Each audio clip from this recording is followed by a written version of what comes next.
اس کے آنے سے، اس کی نگاہ ڈالنے سے قوموں کے اندر ایک تبدیلی آیا۔ آپ دیکھیے تاریخ دیکھیے، کبھی قوم میں تبدیلی خود بخود نہیں آئی۔ قوم میں جب بھی تبدیلی آئی ہے، ایک صوفی اٹھا ہے،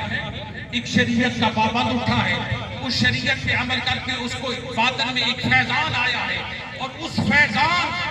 کی وجہ سے اس کے اندر ایک کیفیت پیدا ہوئی ہے، اور جب کیفیت پیدا ہوئی ہے اب اس نے نگاہ ڈالی ہے، چاہے وہ راوی کے کنارے آیا بیٹھا تھا، چاہے اجمیر کی دھرتی پہ آیا بیٹھا تھا، ان کے مقامات پہ آیا بیٹھا تھا، حضرات گرامی قدر جیسے آیا اس کے اندر ایک کیفیت تھی، وہ نگاہ ڈالتا گیا اور کیفیتیں بدل کے رکھتا گیا۔ بس اس کا ایک اپنا انداز ہوتا ہے۔ بات چلی ہے لاہور کے داتا علی حجویری کے راوی کے کنارے آیا ہے۔ حضرات گرامی قدر میں نے کہا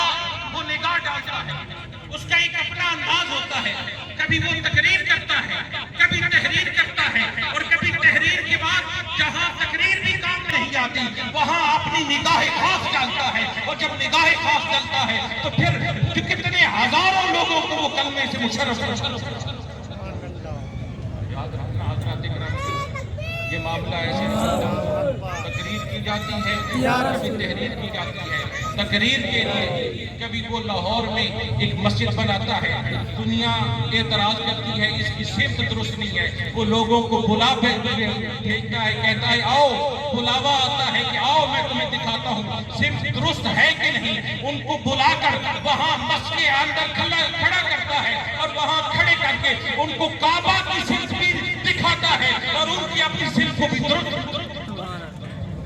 یہاں تقریر کا موقع تھا، اور حضرات گرامی قدر جب تحریر کی بات آتی ہے، کشف المحجوب جیسی ایسی کتاب چھوڑ جاتا ہے، قیامت تک آنے والے ہر سالک جو بھی پڑھے گا وہ اپنی منزل پانے میں اس کو آسانی ہوگی۔ اور پھر حضرات گرامی قدر اگلا سٹیپ تھا نگاہ کا، اور وہ کیفیت تھی، اور وہ کیفیت کیا تھی حضرات گرامی قدر؟ وہ کیفیت یہ تھی جب راجو مقابلے میں آتا ہے،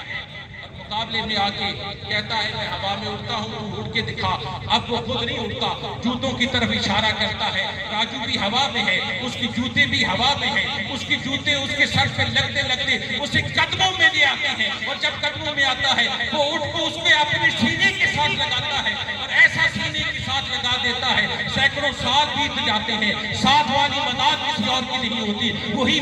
جو مقابلے میں آنے والا راجو ہوتا ہے وہ شیخ ہندی ہو کے وہاں سے۔ یہ سارا کیسے ہوتا ہے پروسیس؟ یار یہ پروسیس ایسے نہیں ہوتا، شریعت اللہ نے بھیجی،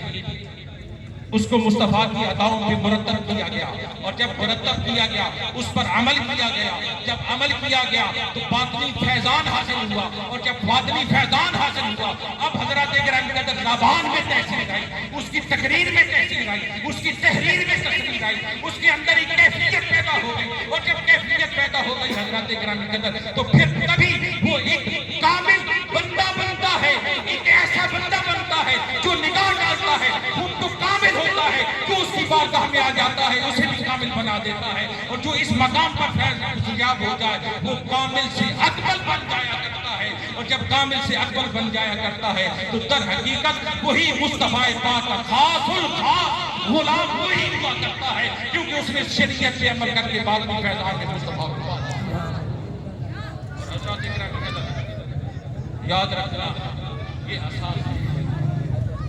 یہی سب کچھ ہے، اس لیے کسی نے سچ کہا ہے یہی ہے خالد اساس رحمت، یہی ہے خالد ہدایت رحمت، نبی کا عرفان زندگی، نبی کا عرفان بندگی ہے، عمل کی میری اساس کیا ہے، بجز ندامت کے پاس کیا ہے، رہے سلامت بس ان کی نسبت، میرا تو آسرا یہی ہے، جن کی محبت میں آج جمع ہے یہی ہمارا آسرا ہے، انہی کے پاس سب کچھ ہے، یہی وما ارسلناک الا رحمۃ للعالمین بھی یہی ہے۔ حضرات کرام قدر جہاں جہاں وہ رب العالمین ہے مدینے والا وہاں رحمت اللہ۔ دیکھیے یار اللہ نے کسی اور دروازہ نہیں بتایا، دروازہ بھی وہی بتایا ہے، اور کیا ہے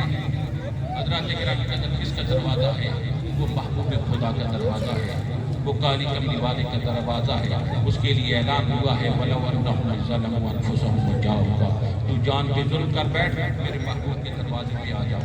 پھر کیا ہوگا؟ پھر یہ ہوگا وہ سفارشی ہو جائے گا، اللہ فرماتا ہے میں لغزشوں کو معاف کرتا ہوں۔ دوستو اس کی محبت میں ہم آ جائیں، وہ محبوب خدا ہے، اور جب وہ محبوب